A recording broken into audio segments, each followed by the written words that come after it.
साहे बंदगी साए। सबसे पहली बात, आप लोगों को हिंदी समझ आती है? आती है ना? मैं इसलिए पूछ रहा हूँ, अब मैं तो बोलता जाऊंगा, अगर आप लोगों को समझ ही नहीं आएगी तो क्या फायदा। आ जाएगी ना समझ?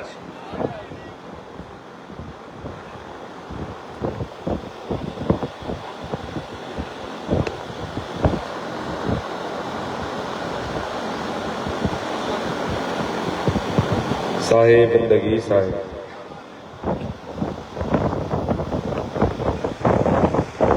सबसे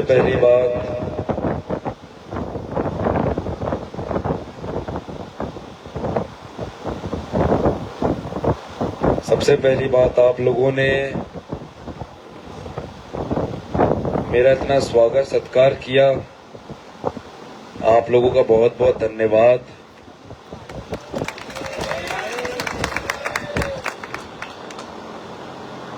मैं आप लोगों को बताना चाहूंगा कि हम यहाँ कोई कार्यक्रम के लिए नहीं आए हैं। हम यहाँ आए हैं किसी उद्देश्य के साथ आए हैं। सतगुरु कबीर साहब का उद्देश्य है, सतगुरु कबीर साहब की वाणियों को हम आपके बीच लाना चाहते हैं, क्योंकि ये वाणी 600 बरस पहले ही बता दी गई है। आप लोग ये चिन्ह देख सकते हैं, ये चिन्ह देख पा रहे हैं आप लोग? इसमें लिखा है सतगुरु कबीर धर्मदास वंशावली मिशन, लिखा हुआ है। हिंदी में भी लिखा है, अंग्रेजी में भी लिखा हुआ है। हिंदी में इसलिए लिखा हुआ है कि हम सतगुरु कबीर साहब की वाणी पूरे भारतवर्ष में तो फैलाएंगे, और अंग्रेजी में इसलिए लिखा है कि एक बार पूरे भारत में फैल गई साहब की वाणी तो पूरे विश्व में हम फैलाएंगे। हमारा पूरा प्रयास रहेगा, अगर हमें साहब की वाणी वचनों को पूरे विश्व में फैलाना है, लोगों को बतलाना है, तो हमें पहले खुद समझना होगा, पूरे भारतवासियों को समझना होगा। आज के समय में मैं आप लोगों को बताना चाहूंगा, आप सभी जानते हैं कि अभी प्रयागराज में पुण्य महाकुंभ हुआ। तो महाकुंभ में मैं बहुत से कथावाचकों के पास गया, महामंडलेश्वरों के पास गया, शंकराचार्यों के पास गया और बहुत सारे संतों के पास गया। मैं उनसे मुलाकात किया, उनसे बातें करी, उनके आशीर्वाद भी लिए, और मैं कम से कम 10 से 12 संतों से मिला हूँ प्रयागराज में। जो वरिष्ठ संत हैं हमारे शंकराचार्य हो गए, महामंडलेश्वर हो गए, कथावाचक हो गए, और काफी बहुत सारे संतों से मैं मिला। उन सब ने एक बात कही, आप सब समझ रहे ना मेरी बात? सबने एक सेम बात कही कि सतगुरु कबीर साहब के वाणी के बगैर हमारे कथा नहीं हो पाते, हमारे प्रवचन नहीं हो पाते।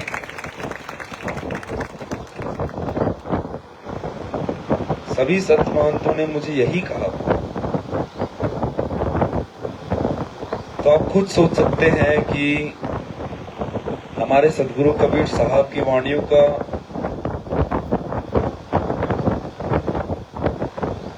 हमारे सतगुरु कबीर साहब वाणियों का कितना महत्व है, कितना महत्व है कि बड़े बड़े शंकराचार्य, महामंडलेश्वर,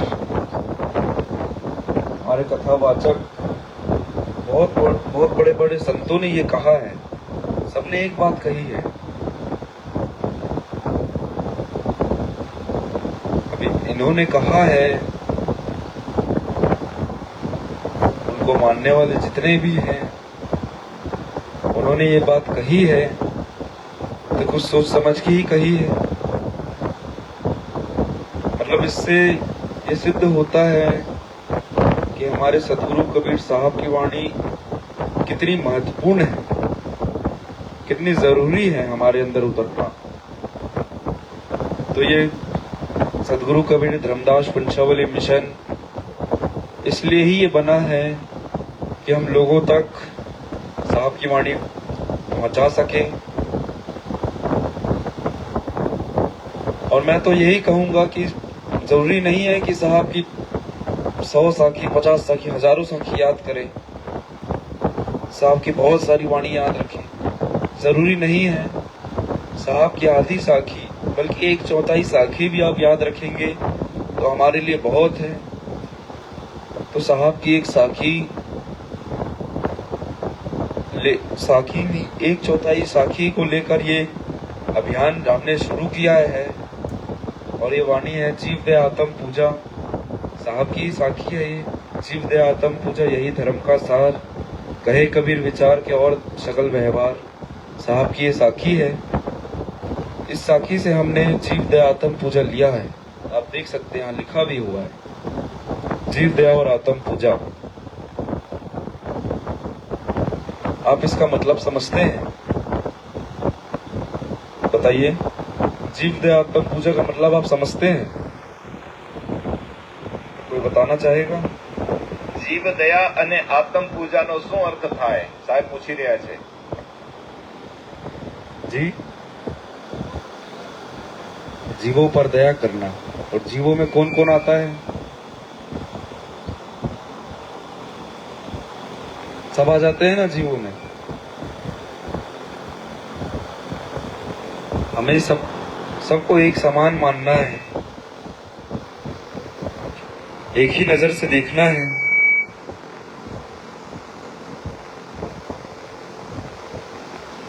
हमें सबको एक समान मानना है, एक नजरों से देखना है, सब पर दया करनी है।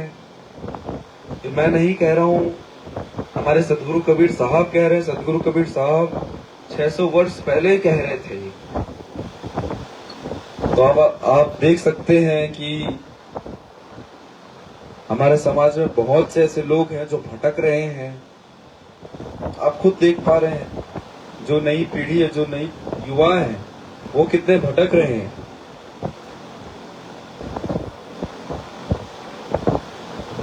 उनका विश्वास कम हो रहा है परमात्मा के प्रति। तो क्या ये हमारी जिम्मेदारी है ना? ये हम सबकी जिम्मेदारी है कि उन्हें हम सही राह पे लाएं, रास्तों में लाएं। ये कौन कर सकता है? आप लोग ही कर सकते हैं। यहाँ इतनी सारी महिलाएं बैठी हैं, आप लोग ही अपने परिवार को सुधार सकती है, अपने बच्चों को सुधार सकती है, अपने बच्चों के अंदर अच्छे संस्कार डाल सकती हैं। या आप लोगों के पास ये शक्ति है और आप लोग ही कर सकती हैं। ये मेरी बात आप लोग ध्यान से समझिए।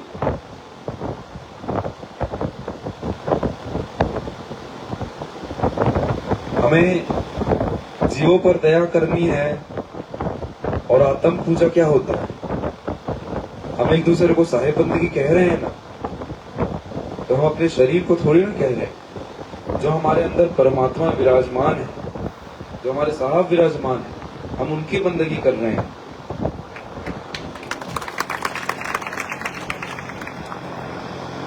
और उसी परमात्मा को हमें पहचानना है। जो हमारे भीतर जो परमात्मा विराजमान है, उन्हें हमें पहचानना है। अगर हम उन्हें नहीं पहचानेंगे तो भक्ति का क्या मतलब? अगर जिस भक्ति से हम अपने परमात्मा को भी नहीं पहचान पा रहे हैं तो उस भक्ति का क्या मतलब है? आप लोग खुद सोचिए।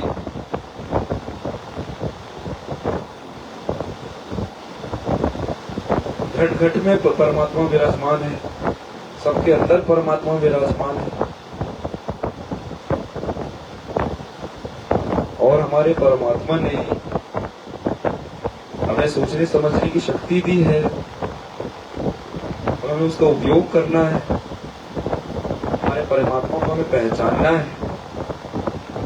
कबीर पंथ में परमात्मा को ही हम साहब कह देते हैं, सब एक ही है।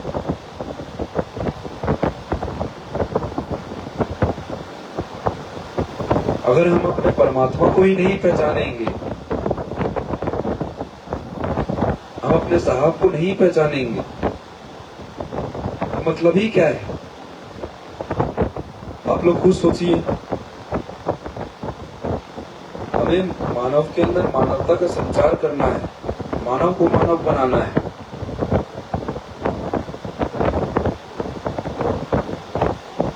हमें अपना सजीव सबको मानना है।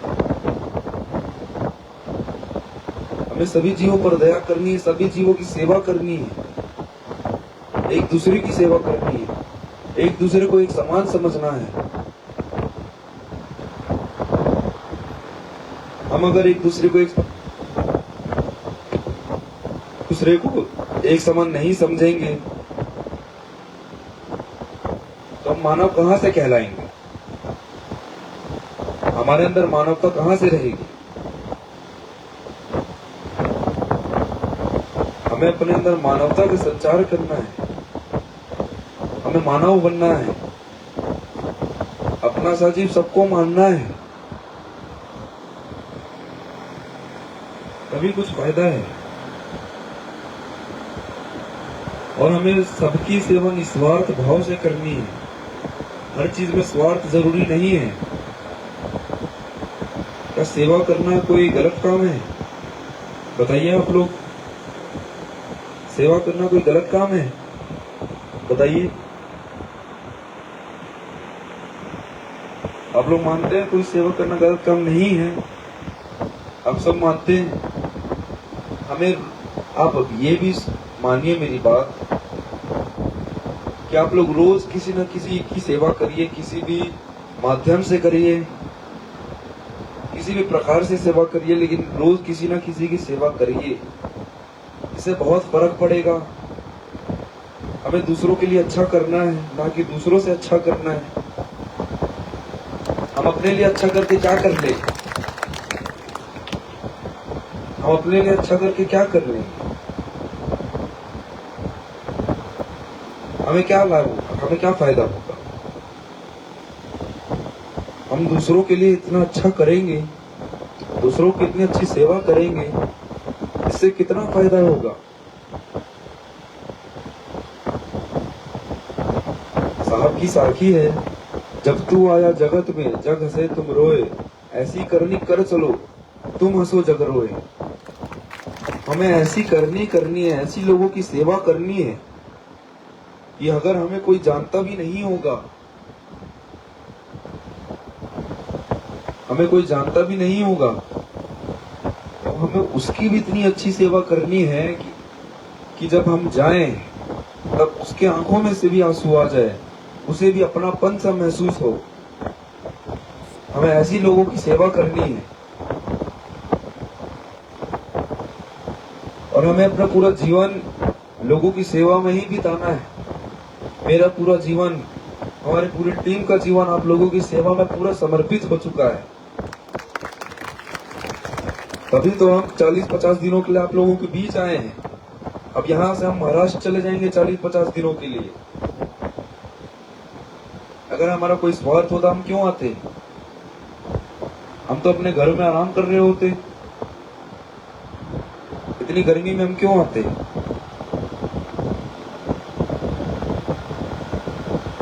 हमने अपनी ठान लिया है कि नहीं, हमें लोगों की सेवा करनी है, लोगों के मन में अच्छे विचार डालने हैं। हमने ये ठान रखा है, तभी हम आए हैं।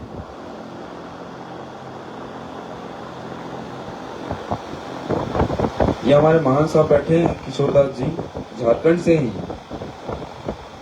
1 साल से हमारे साथ हैं। अभी भी इनका स्वास्थ्य थोड़ा खराब चल रहा है, घर में भी परेशानी है, लेकिन फिर भी हमारे साथ है। क्यों है? आप लोगों के लिए हैं।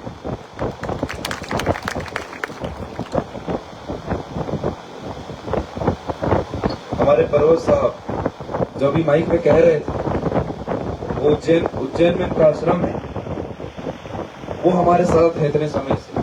क्यों है? आप लोगों की सेवा में। वो तो अपने आश्रम में रह सकते थे,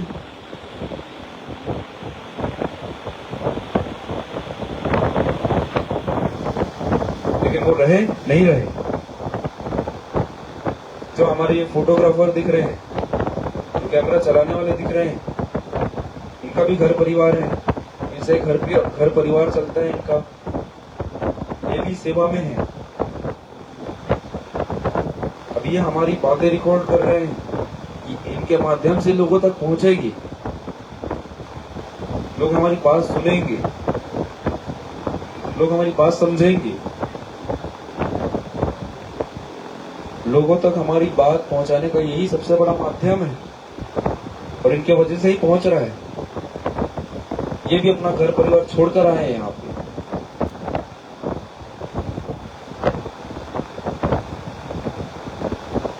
ऐसे हम कम से कम 20-25 लोग हैं जो आपके बीच यहाँ आए हुए हैं, अपना पूरा घर परिवार छोड़कर आए हुए हैं।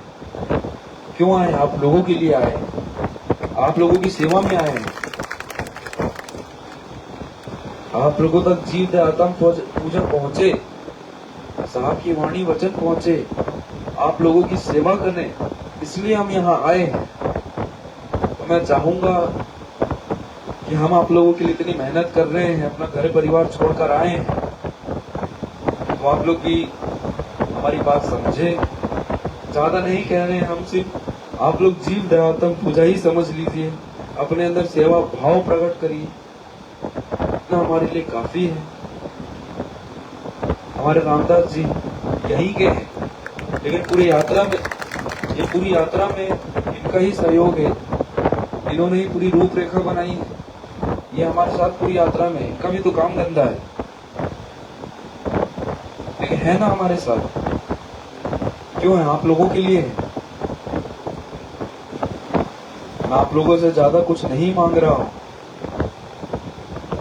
मैं यहाँ अपने कोई निजी कार्य के लिए नहीं आया हूँ, हम सब अपने कोई निजी कार्य के लिए नहीं आए, आप लोगों के लिए आए हैं। आप इस चीज को समझिए, हम यहाँ कोई कार्यक्रम करने नहीं आए, हम मानव को मानव बनाने आए हैं।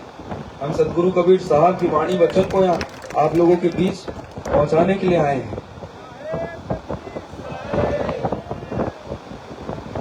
तो मैं चाहूंगा इतना कि आप हमारी बात समझिए, आप लोग खुद में चिंतन करिए, खुद में विचार करिए, हम क्या कहना चाह रहे हैं।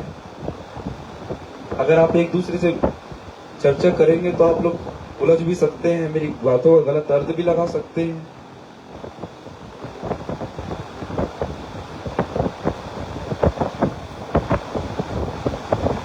हम जो कह रहे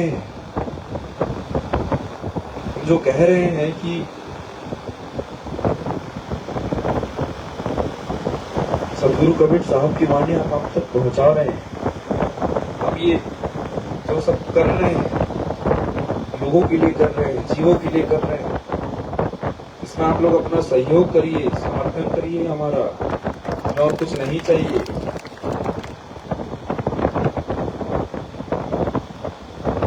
हमारे इसमें कोई निजी स्वार्थ नहीं है,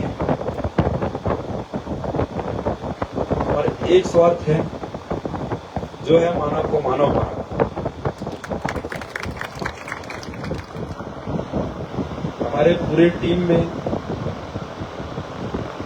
मतलब देखा जाए तो ऐसा कोई नहीं कि हम सब एकदम पैसे वाले, हम अपना घर परिवार छोड़कर आ जाएंगे तो फिर भी वो आराम से खाएंगे, ऐसा नहीं है। यही कमाने वाले हैं, लेकिन फिर भी आप लोगों के बीच आए और इनका भी महत्व रखिए। आप लोग खुद सोचिए। हम तो बस इतना ही कह रहे हैं, आप जहां भी रहते हैं, अपने घर में रहते हैं, अपने घर परिवार वालों को ये बातें समझाइए, वो लोग दूसरे को बताएंगे, ऐसे लोगों तक पहुंचेगी ये बातें। और ये जीव दयातम पूजा, जीवों पर दया करना, इस हमारे साहब बस नहीं कह रहे हैं, सभी जितने संत हुए, जितने महापुरुष हुए, हमारे भगवान हुए, सब यही कह रहे हैं, सब यही कह रहे हैं, जीवों पर दया करो। अपने अंदर जो परमात्मा, हमारे अंदर जो परमात्मा विराजमान उसे पहचानो। सिर्फ हमारे सदगुरु कबीर साहब नहीं कह रहे हैं, सब कह रहे हैं, सभी महापुरुष कह रहे हैं, सभी संत कह रहे हैं। आप लोग हमारी बातों को समझो। हमारी कोई वाणी नहीं है, जो है हमारे परमात्मा की वाणी है। अगर हम उन्हें मानते हैं तब उनकी बातों को समझेंगे और उस पर विचार करेंगे, उस राह पर हम अपना कदम बढ़ाएंगे। बस इतना ही कह के मैं आज्ञा चाहूंगा। साहिब बंदगी साहिब। हमारे माननीय महंत रामदास जी साहब से निवेदन